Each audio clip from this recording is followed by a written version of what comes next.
Good morning, everyone. Jim Laird here from Largo, Florida. It's a beautiful fall day here. I'm really, I really enjoy how consistent the weather is here in Florida. I was just telling them how much I enjoy how consistent the weather is here where we are. It is very consistently consistent. It's consistently beautiful. It's very nice. Which I appreciate. This is our 122nd episode. It's a lot. It's a lot of episodes. It's a lot because we've been consistent. So we are going to talk about today's topic is winter tips, how to prepare for the cold weather from an MD. You're an MD, doctor. I am. It's true. Doctor, how do you, if you live in a northern latitude, how do you survive the winter, doctor? Well, the number one thing is to get the light that you can get when you can get it. So it doesn't matter if the sun is coming up at 7, 8, 9, 10 o'clock. Get out there, have some. 5-10 minutes, even if it's very dim, there's not a lot of light coming to Earth. It doesn't matter. Get that light. If you can work during the day wherever there's natural light, sadly, the idiots in charge don't understand the importance of light to human health. And so they've created these monstrous work environments where there's really no natural light available for much of the working public. If that's the case for you, you really need to double down on getting light when you can, and then also adding in some what I would describe as supplemental light. That's basically how I look at a lot of the light therapy that I recommend to people. So what kind of lights am I talking about? So I have a EMR Tech Firestorm right there. That's a red and infrared light that I use during the winter, even here in Florida. And that right there is the Sperti Vit D Lamp. But the one that I most recommend to people in high northern latitudes or high latitudes is actually the Sauna Space Sauna. And the reason for that is twofold. Number one, you're getting red and infrared light in the sauna. Number two, you're getting the benefits of sauna. So you're getting this nice benefit from what we call photobiomodulation, and then you're also getting the benefit of sauna all at the same time. It's not the same as photobiomodulation. Don't get that idea because that's not true. But it's similar effects, similar benefits. Now, the beauty of this is Sauna Space actually is running. That's your favorite sauna company, by the way. Favorite sauna company. Yes. He's got one right over there. And I tell you what, I'm not a big like sauna, and I just in the winter at home in Canada and when I was in Kentucky, the sauna and I were friends, and I would do something dastardly because I get really bad seasonal affective disorder. That's why I keep moving south. Yeah. I would do something dastardly as I'd go and get in a tanning bed 5 minutes, a couple days a week to keep me from getting depressed. And it worked very well. Yeah. But the thing about the sauna space is, a lot of people build these big, massive saunas and they can't really take it with them anywhere. This sauna space is made of heavy canvas, so you can pack it up and take it with you. Yes. If you move, it's really convenient. For you digital nomads, it's a really great option. Right. The lights that come with it, you could literally turn your closet into a sauna. So very, very convenient. And they are running a limited offer. That's October. It ends on October 8th. So at the end of this week, it's Stillman all caps for 10% off. And you have a discount code. I think is it Stillman 5 for your regular discount code for them? Because it's 5% usually. Stillman 5 if you're watching this later. So if you're watching this after October 8th, you can do Stillman 5 to get 5% off. Yeah. And then those links to everything he mentioned will be in the description below. Talk about historically, like, our ancestors, you look at the Inuit, they also ate a lot of fish, in their diet continuously, obviously, because they were very limited in vitamin D. And I will say this, in Kentucky in the wintertime, if it's nice enough, you get cold adapted. Like I could cold adapted very quickly, and I would go out even if it's 30 degrees. If it was bright and sunny, I could take my shirt off and be very comfortable in the sun. It wasn't really cold for me. So still getting light on your skin has great value even in the winter. Just because it's wintertime doesn't mean you don't need light on your body, which is super important by the stuff you have in your house. But if it's a nice day and it's bright and sunny outside, don't be afraid to, take your shirt off and get out there. Talk about historically, though, the impact of sauna on these cultures, these northern climates. Well, nobody has tried to live in a cold place without sauna, and people forget that or ignore it. And so I think you're a little bit nuts if you're trying to get through a cold season gracefully without a sauna. And respectfully, you have very few reasons not to find a way to integrate sauna into your life.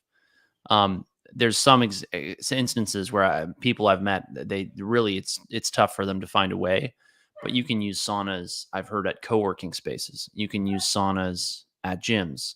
You can buy a sauna, you can make a sauna. And if and there's all sorts of sauna places popping up everywhere. That's it. I mean, people are waking up to the sauna, power of light to heal them and keep them healthy and keep them happy. And so places like Sauna House, I can't remember where that is. There's a couple of branches of Sauna House. Yeah, and there's like a lot of float tank franchises now, like the one we go to have sauna now. Spas, yeah, wellness spas, sauna. A lot of these places have them, so they're much more available now than they were before. And I think that's because people are realizing that in our modern world, they're not doing well without these frequencies of light, and they see the value in them, and they feel much, much better because we have to remember we've completely edited out infrared light from our indoor environment with modern LED and CFL bulbs. And that's part of why people today feel so bad and have so many skin conditions and ocular diseases are going up and up and up in frequency and severity.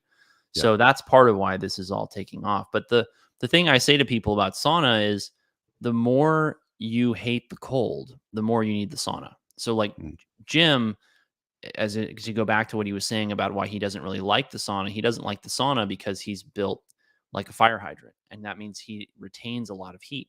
He's got an enormous amount of muscle mass. So he doesn't struggle with feeling cold in the winter. What he doesn't like about the winter is that it's gloomy and gray and there's not a lot of sunlight. Fair? Yes, fair. Very fair. Whereas somebody like me, I'm more long, lanky build. I lose heat a lot faster than Jim. And so I tend to get cold. If you've got cold hands and feet, if you struggle with, your energy, with fatigue during the winter, with your mood, all those things add up to me saying, okay, you're probably more likely to benefit more from sauna than somebody else. And so that's a big part of how strenuously I recommend it to people. The other thing that I often talk about with sauna is that it helps us to get rid of toxins that we're bioaccumulating in a modern world that's really full of toxins. And that's that's a daily habit you really have to build in order to get rid of and stay on top of your total toxic burden. And people are not doing that, which is then leading them to accumulate toxins more and more and more. Well, and also we need to make sure that people are aware if you are going to jump into sauna that you're remineralized, that you're getting some salt, you're getting minerals. Because a lot of people will get in the sauna and they're like, they do it for a while and they're like, I feel like garbage. Well, are you rehydrating? Yes. They don't understand the demand on your, and most people, if they're drinking regular water or if they're drinking filtered water, they're just not getting, and combined with the modern American diet, are just not getting a lot of minerals in their diet in general. It's funny because people will gravitate towards things that make them feel good without knowing it. Like a lot of, women in particular, love the fireplace and they love sitting right next to the fireplace. So that's another option too. If you have a fireplace, fire that baby up and sit. Well, sit these days, honestly, if you have trees on your property, if you have access to someone's property that has trees, having your own wood burning stove is not a bad backup plan. I agree. The grid is very vulnerable. Electrical heat can go out. Look at what's going on with the price of gas. It goes up, it goes down. Right. I mean, one of the best climate, things, the climate Nazis might come. Oh, I said the word Nazi. So there we go. We're going into the YouTube jail. I mean, Instagram on our jail newsletter because we might disappear from all these legacy social media sites at any time. I'm going to share, since I'm already in Instagram jail, I'm going to share a really juicy reel on my Instagram. It'll so I'm like the thing about me, if my personality type is you know, the worst thing I ever did for my life, probably not the worst thing, but I went to a private Christian school for university. And for me, that was not good, because when I have rules, strict rules, I don't follow rules. Right. And so I engaged in a lot of behavior that I normally wouldn't have, just because people were telling me I couldn't do it. Right. So until someone tells me I need to like be censored, and I'm not allowed to share certain information, well, that means I'm going to talk louder. Right. So it has the opposite effect on me, whereas most people comply. I don't comply. Never. Like, that's not my type, my personality. I can't do that. So if it's in my own best interest, and if it's a valid, if somebody says to me, hey, you need to change the way you're talking to people in a business situation, or you're not being appropriate in that matter, that I usually self-regulate that pretty well.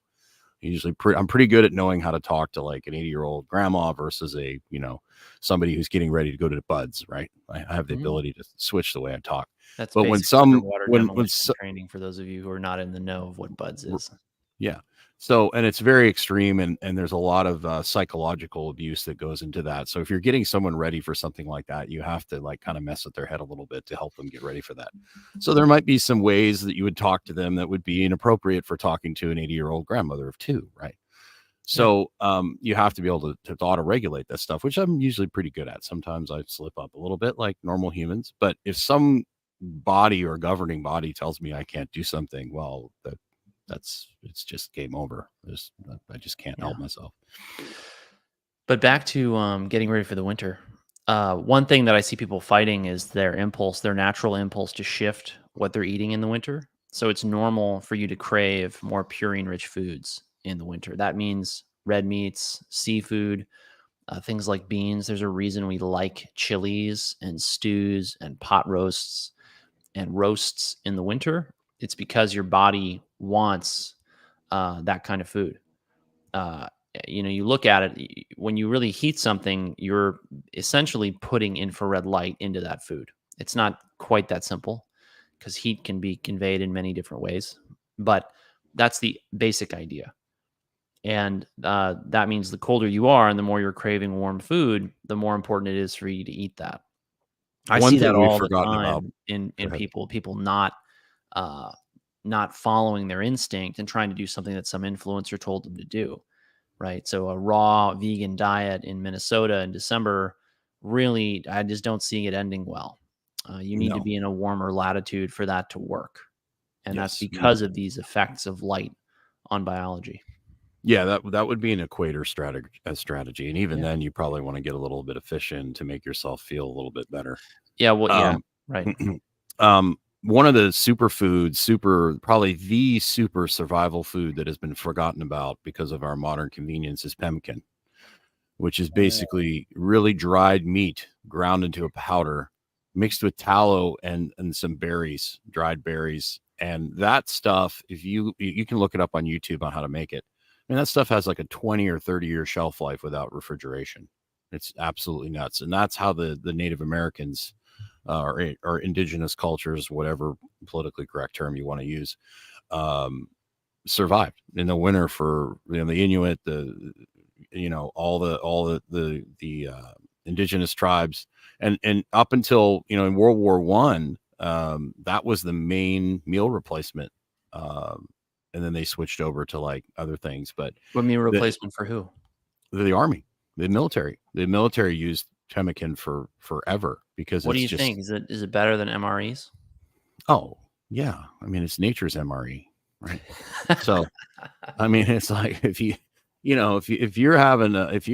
to survive in a cold, it's funny, they had explorers that basically got stranded in the Arctic, and they found them dead, and they had food, but they didn't eat the fat. They only ate the caribou. Are very lean animals. Well, they're not lean animals, but because they eat, like, they don't have a lot of nutritionally dense food, so their muscle doesn't have like it's like kind of like eating a rabbit, right? And so these explorers ended up basically eating only the lean meats. They didn't eat any of the fatty meats. They ate really lean, and they starved to death, right? Right. So fat, particularly in the winter, is a super essential thing because it provides so many calories, and it provides so many minerals and nutrients. And Well, this is why another reason why I think it's important to actually get exposure to your ambient temperature. Not that I want you to go out and flirt with or get anywhere close to things like frostbite or chilblains or cold exposure, but cold triggers your body to want fattier food. Yeah. And that's partly because the more cold you're exposed to, the more energy you're going to want to burn in order to make heat so that you can thermoregulate. Yeah. And people don't realize this. And I question whether or not shorter days trigger people to want the same thing. I've never seen anyone study that, but I wouldn't be surprised if just changing the duration of your day changes what foods you're craving or not. And that's interesting because nature always provides you with what you need in your environment, right? For the season that you're in, yes. Correct. And that's what a lot of people forget. They're like, I want to be carnivore, I want to be this, but they live, in Tampa Bay, Florida. It's like, if you live in the Arctic and that's all you have available, and you're being exposed to the cold air, and you're living in the cold, and you're cold adapted, that might be a good strategy for you. But yeah. So Jim's got a great question. Not this Jim, different Jim. In the winter, will a vitamin D3 supplement replace the lack of ultraviolet light in the winter? I live in New Jersey. The answer is basically yes. I usually start people at 4,000 to 5,000 IU daily, which works to keep most people in an optimal range. Very rarely do you need more than that. And when you do, you need to ask questions like, does this person have a problem absorbing fat-soluble vitamins, which many people in our modern world do. And a side note from that, though, there are benefits that come from UV light exposure beyond just that are not conveyed in a supplement, right? So, and that's why it's so important to get, that's why I have a Sperti D. Yeah, absolutely. But even regular sunlight without the UV in the winter, when you have a really has low a benefit, has benefits that go beyond, vitamin D. There's so many other things that natural light does for our biology. A lot of people forget. And on that note, I think we better wrap it up, Jim. We should. Have a wonderful day, everyone. Remember, check out the Sauna Space that we have going on? It's 10% off until October 8th. Yeah. And the code? Stillman, all caps. And then if this is after October 8th and you're watching this, thank you. And by the way, if you're watching this, please like, please subscribe, please follow, share if you like, because obviously we don't get pushed to the top of the algorithm, as you can imagine. Yeah. And then, of course, so if this is it's Stillman 5, Stillman all caps and 5 for the discount code after October 8th. After October 8th. So if you're watching this in the future, and you can't come back to the future, I love doing the Back to the Future jokes. Yes. Yeah. So if you can't go back to the future like Marty and his flux capacitor, what was the name of the nutty the professor dude? I don't remember. With the hair. Okay. Professor, I don't remember. I don't know. Yeah, he was funny. But all right, everyone. Take hold care. On. Hold on. I'm going to tell people about our webinar. You can leave if you want to. Tell them about the webinar. I'm going to tell them. Yeah, come on. Got to do I didn't do it at the beginning, so I need to do it at the end. Oh. So we basically run a webinar every week. We basically are constantly adding to the fundamentals of wellness. We have a thing called Wellness Secrets. We're adding there. We did a thing on blood pressure last week. We're doing another thing on blood pressure. We're going to talk about blood pressure and diet specifically. We're going to get into great detail. This is just something we do for people as a bonus for being on our email list. So go over to Stillman Wellness, and Dr. Stillman's head's going to pop up, boom, right in front of you. And it's going to say 5 biggest health mistakes Dr. Stillman makes. You want to put your name in there. Dr. Stillman makes? You mean the Dr. Stillman sees people making? Well, I think we've both. Doc Brown. Thank you so much, Jim. That's very good. Excellent. I need that kind of help. But I think we've both made all the big health mistakes, though. Oh, we've made them. Yeah, no, I mean, we're only experts because we've made all the mistakes. It should have been made. I should have said have made, right? So the people that we see people making and that we've made ourselves, and just put your email address right in there. You'll get an email. You'll be honest. You'll be put into a sales sequence for the fundamentals of wellness, which is our coaching course. Yes. Just to be fully transparent. And then after that, once you go through that, and we give you, a bunch of fundamental tips. So it's good. After you go through that sequence, which will last about 5 days, you basically will get like 3, max 4 emails a week, letting you know about some of the things we're doing and all that sort of stuff. Wednesday night, you'll receive a link for StreamYard, which you will register for, and you can watch the webinar. This week's webinar is in the afternoon. We had to move it. Next week is at 10 a.m. And if you don't stress, if you can't make the 10 a.m., you will be able to watch the replay. And then, of course, if you want to watch all these webinars that we're doing, you can always join the Fundamentals of Wellness with coaching. And all those webinars are there, plus weekly coaching calls and all sorts of other fun bonuses. So on that note, we will exit. Unless you have anything else to add, Doctor. That's it.